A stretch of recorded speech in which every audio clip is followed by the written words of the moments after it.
Chapter 21. A Lasting Promise. After Jacob's death, Joseph's brothers were afraid. What if Joseph still hates us? What if he punishes us for what we did to him? They whispered among themselves. So they sent a message to Joseph, saying, "Our father told us to ask for your forgiveness. Please forgive us for the wrong we did to you." When Joseph read the message, he wept. He called his brothers and said, "Do not be afraid. Am I in the place of God?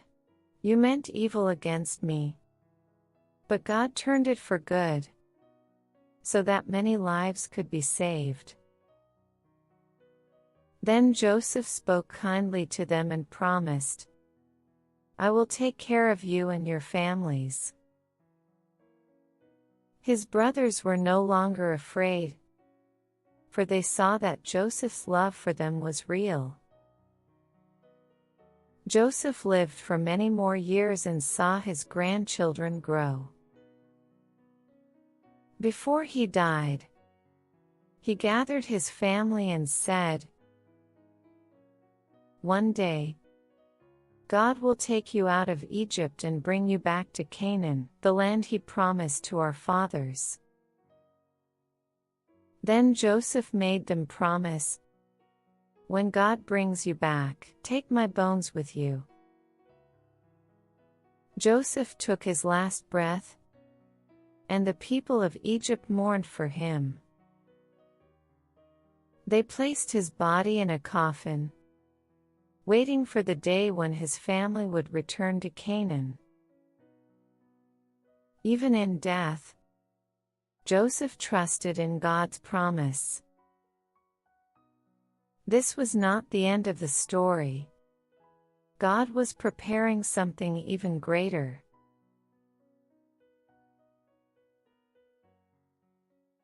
Chapter 22. A Nation in Chains. Many years passed, and Joseph and his brothers were gone. But their descendants, the Israelites, grew in number and became strong in Egypt. A new Pharaoh came to power, one who did not remember Joseph. He saw that the Israelites were many and feared they would become too powerful. "We must control them," Pharaoh said. So he made the Israelites slaves. They worked long hours under the hot sun, building cities and carrying heavy stones. Their lives were full of suffering. But even in their pain, the Israelites prayed to God, and He heard them. Pharaoh saw that they were still growing in number. He became afraid and ordered something terrible. Every Hebrew baby boy must be thrown into the Nile River. One woman refused to let her son die. She hid him for 3 months. When she could hide him no longer, she placed him in a basket and set him afloat on the river, praying that God would protect him. The baby's sister, Miriam, watched from a distance as the basket floated down the Nile. Then something incredible happened. Pharaoh's daughter saw the basket and opened it. Inside, she found the crying baby. "This must be one of the Hebrew babies," she said with kindness. She decided to adopt him and named him Moses. Moses grew up in Pharaoh's palace, but he would one day lead his people to freedom. God had a plan.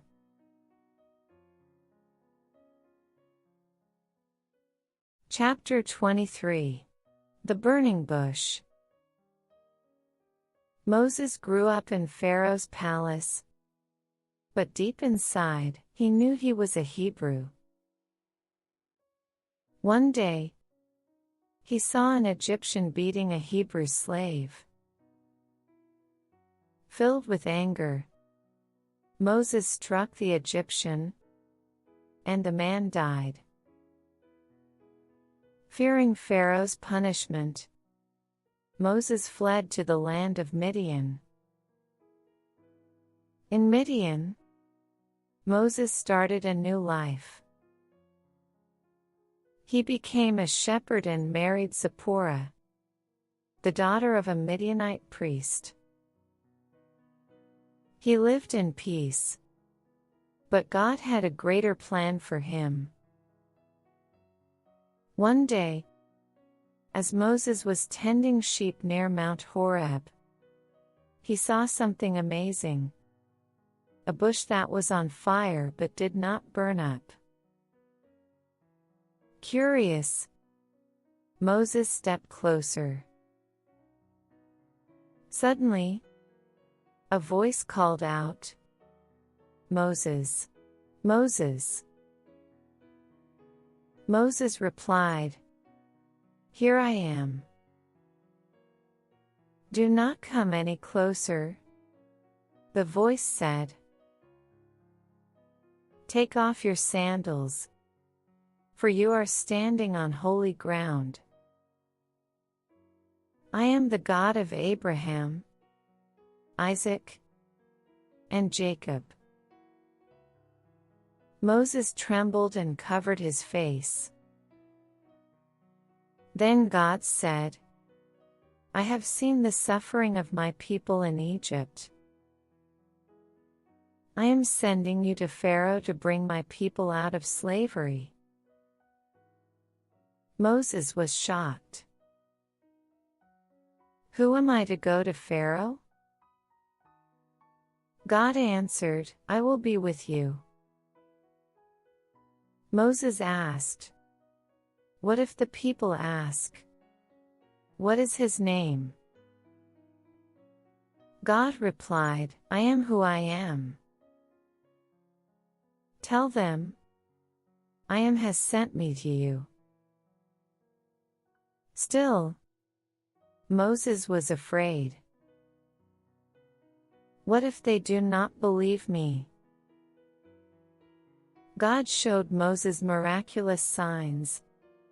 His staff turned into a snake, and his hand became leprous and was healed again. But Moses had one more excuse. "Lord, I am not a good speaker." God reassured him, "I will help you speak, and I will send your brother Aaron to help you." Finally, Moses obeyed. He left Midian and returned to Egypt, ready to confront Pharaoh. A great journey was about to begin.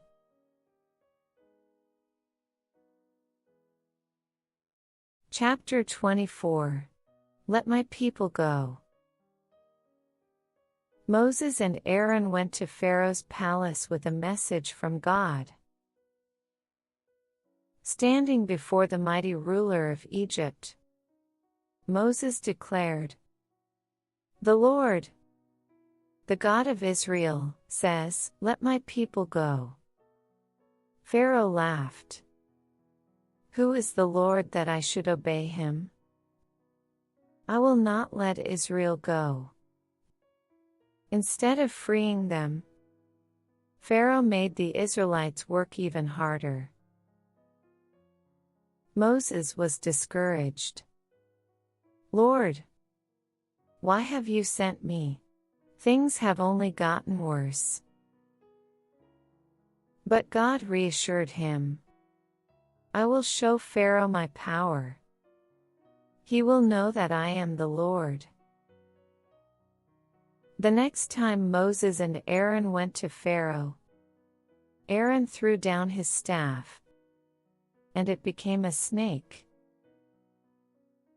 Pharaoh's magicians did the same, but Aaron's staff swallowed theirs. Still, Pharaoh refused to listen. So, God sent the 10 plagues upon Egypt. First, water to blood. The Nile River turned to blood, and fish died. Second, frogs. Frogs covered the land, even in Pharaoh's palace.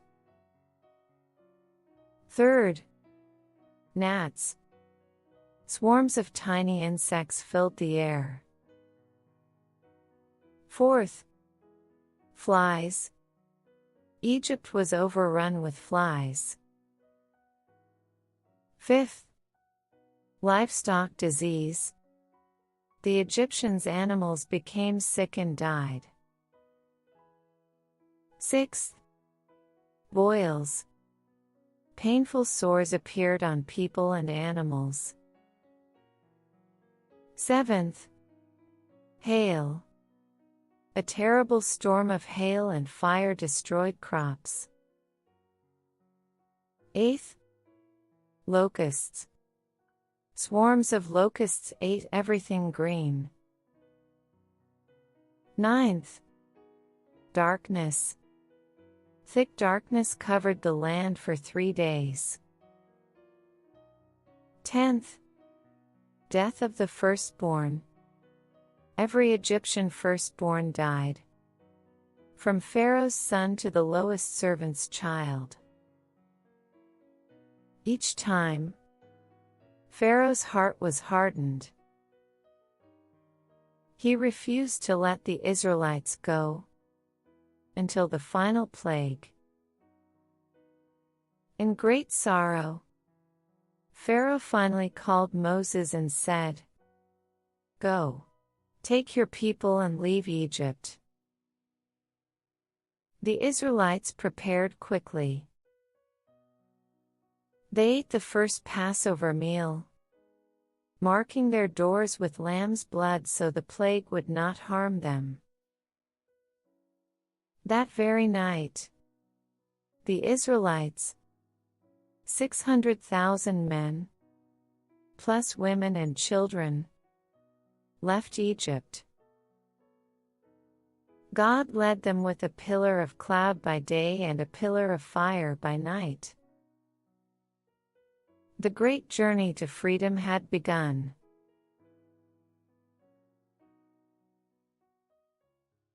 Chapter 25. The Parting of the Red Sea. After Pharaoh finally let the Israelites go, they left Egypt and traveled toward the Promised Land. God led them with a pillar of cloud by day and a pillar of fire by night. But soon, Pharaoh changed his mind. Why did we let them go?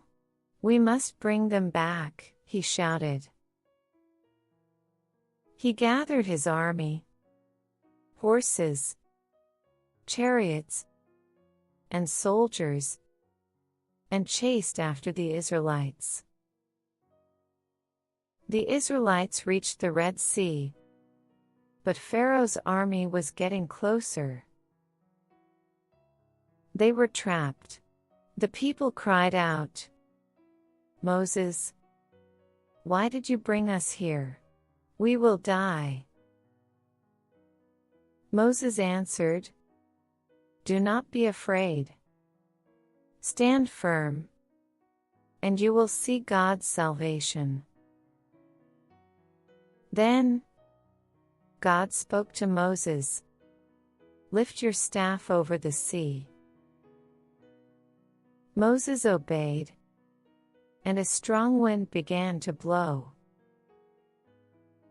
Suddenly, the waters parted, and a dry path appeared in the middle of the sea. The Israelites walked through the sea on dry ground, with walls of water on both sides.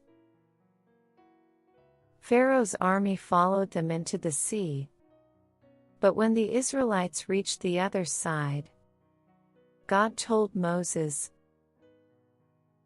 "Stretch out your staff again." Moses obeyed, and the waters rushed back over the Egyptians. The army was swept away, and the Israelites were finally free. The people rejoiced and sang, "The Lord has won the victory. He is our strength and our salvation." Through this miracle, God showed His mighty power and faithfulness to His people.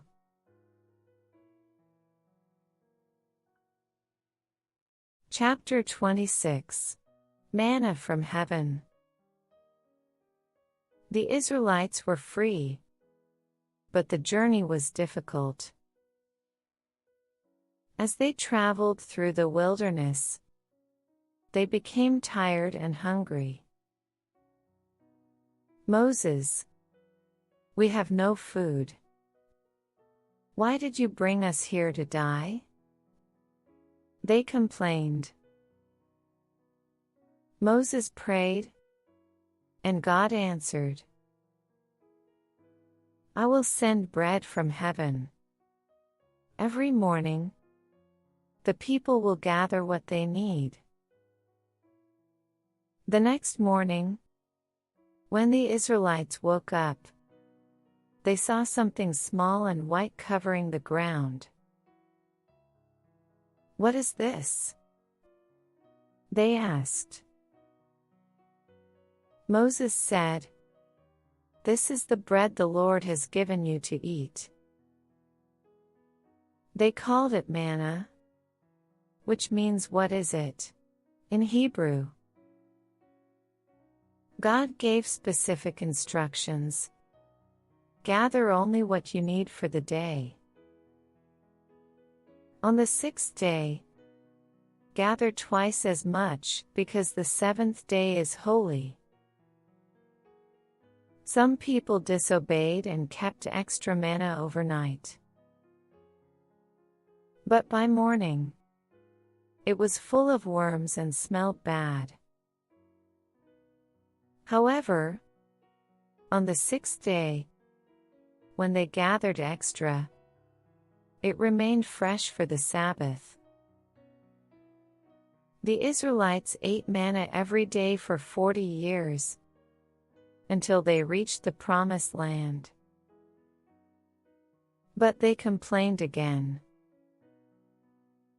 "Moses, we have no water." So, God told Moses to strike a rock with his staff. When he did, fresh water gushed out, and the people drank. Even in the wilderness, God provided everything they needed.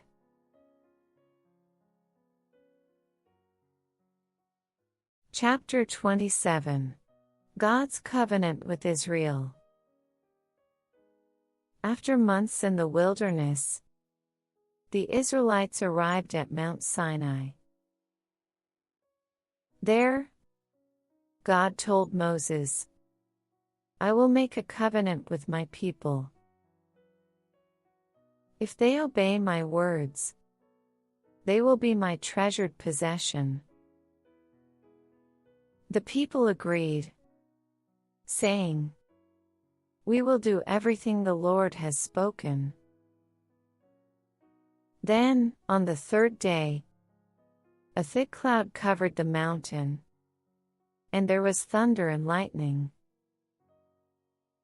The people trembled as God's voice spoke from the fire.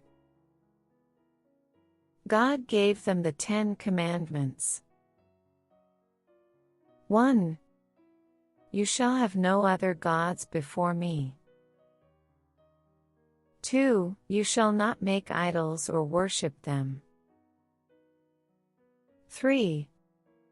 You shall not misuse the name of the Lord. 4. Remember the Sabbath day and keep it holy. 5. Honor your father and mother. 6. You shall not murder.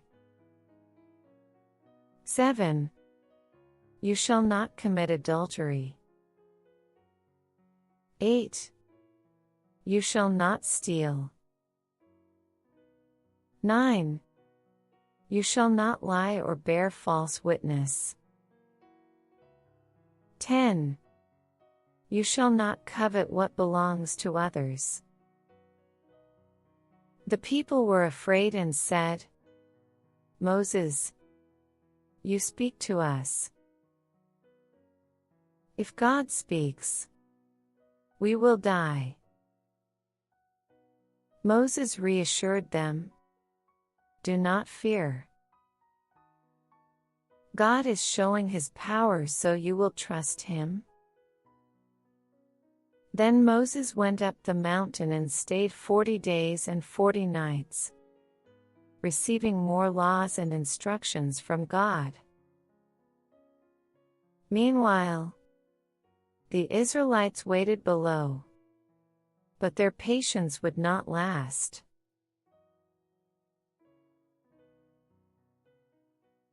Chapter 28. A Costly Mistake. Moses was on Mount Sinai for 40 days, receiving God's laws. But the Israelites grew impatient. Where is Moses? He has been gone too long, they said. They went to Aaron, Moses' brother, and demanded, make us a god to lead us. Aaron told them, give me your gold earrings.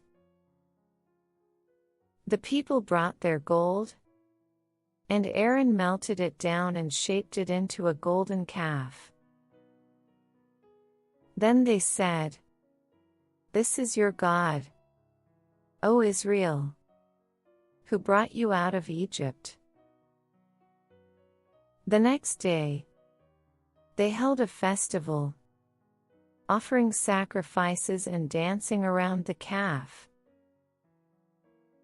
But God saw everything. On the mountain, God told Moses, go down at once. The people have turned away from my commands. Moses hurried down, carrying the 2 stone tablets with the 10 commandments. When he saw the golden calf and the people dancing, he became furious. In anger, he threw down the tablets, breaking them at the foot of the mountain.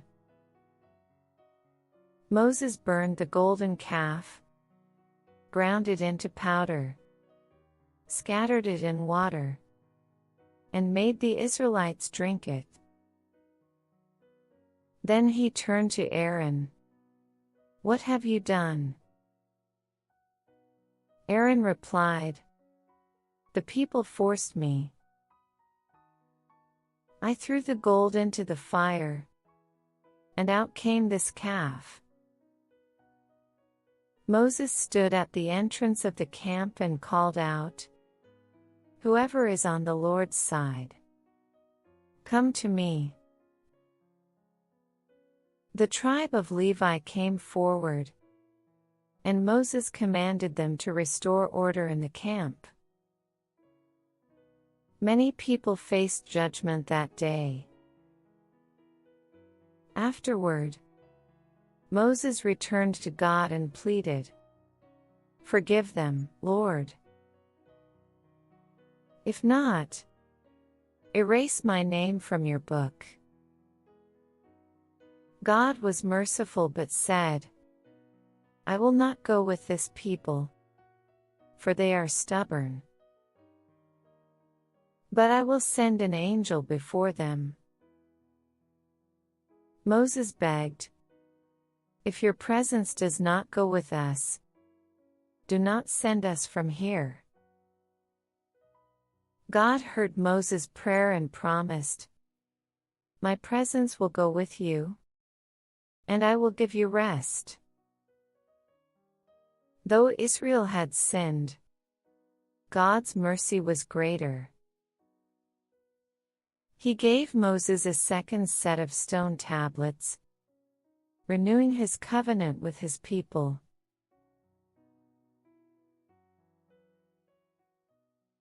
Chapter 29. A Second Chance. After the golden calf incident, Moses pleaded with God to forgive the Israelites. Lord, if you do not go with us, do not send us from here. God, in his mercy, answered, I will go with you. But he also warned, I am making a new covenant with Israel. Obey my commands, and I will bless you. God told Moses to chisel out 2 new stone tablets like the first ones. I will write the same words on them, he said. Moses went up Mount Sinai again, fasting for 40 days and 40 nights. God revealed his nature to Moses, saying, the Lord, compassionate and gracious, slow to anger, abounding in love and faithfulness. God renewed his covenant and gave Moses laws for Israel to follow, including, keep the Sabbath holy. Do not worship other gods. Celebrate the feasts as I have commanded. When Moses came down from the mountain, his face was shining with God's glory. The people were afraid to come near him, so he covered his face with a veil when speaking to them. The Israelites now understood the seriousness of God's commands. They promised to follow his laws and remain faithful to him. Despite their failure, God gave them a second chance.